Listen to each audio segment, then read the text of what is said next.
In this video, I'm going to cover the guitars.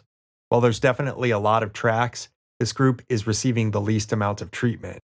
The signal chain used here was an Ernie Ball Music Man JP6 BFR and a PRS Custom 24 into a Mesa Boogie Mark IV and then a Mesa Boogie 412 traditional stiletto cabinet with 70-watt vintage 30 speakers.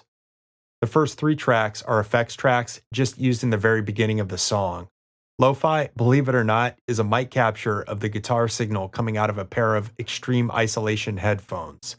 The track on the right is some feedback, and then the track on the left sounds like a guitar being plugged in.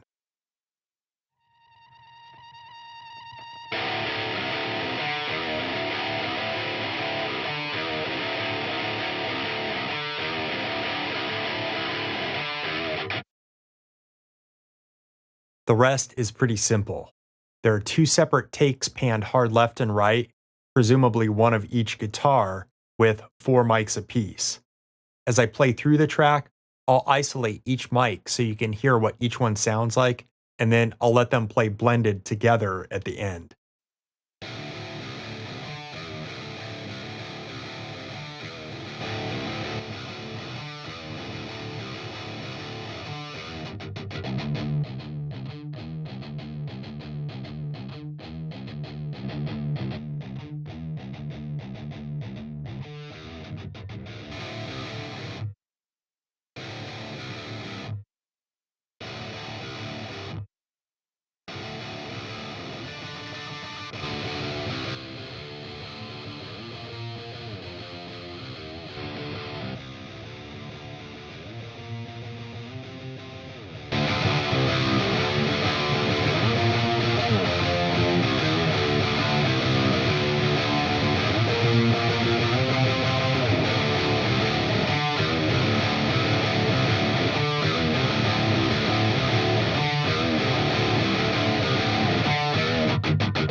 All of those tracks are being routed to the guitar bus.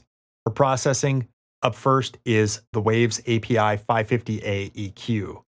This plugin is just being used to apply a 2 decibel cut at 100 Hz, which cleans up the sound a little bit and helps leave room for the bass drum and bass guitar.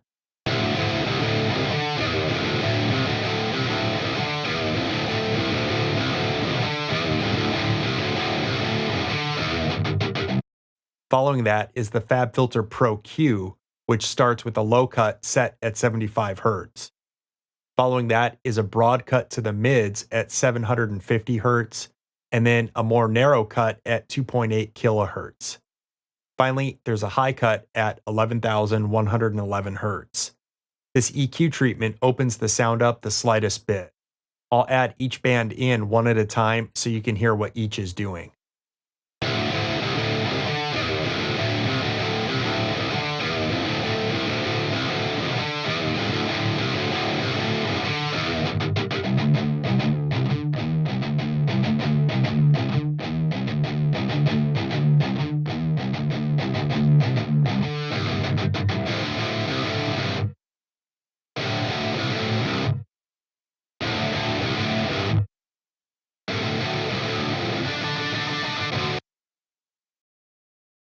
After that is the nonlinear summing plugin by Waves with the same settings as what we've seen on the previous 2 bus channels.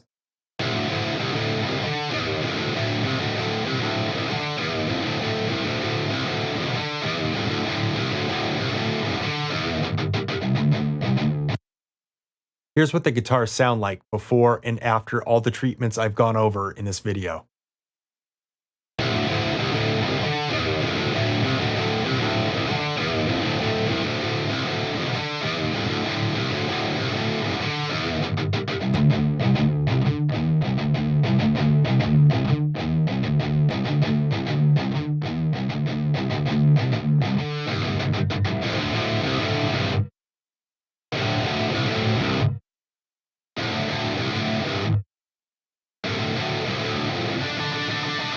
The lesson here is to start out with a great tone.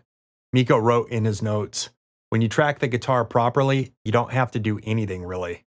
Up next, I'm going to show you what's going on with the vocal tracks.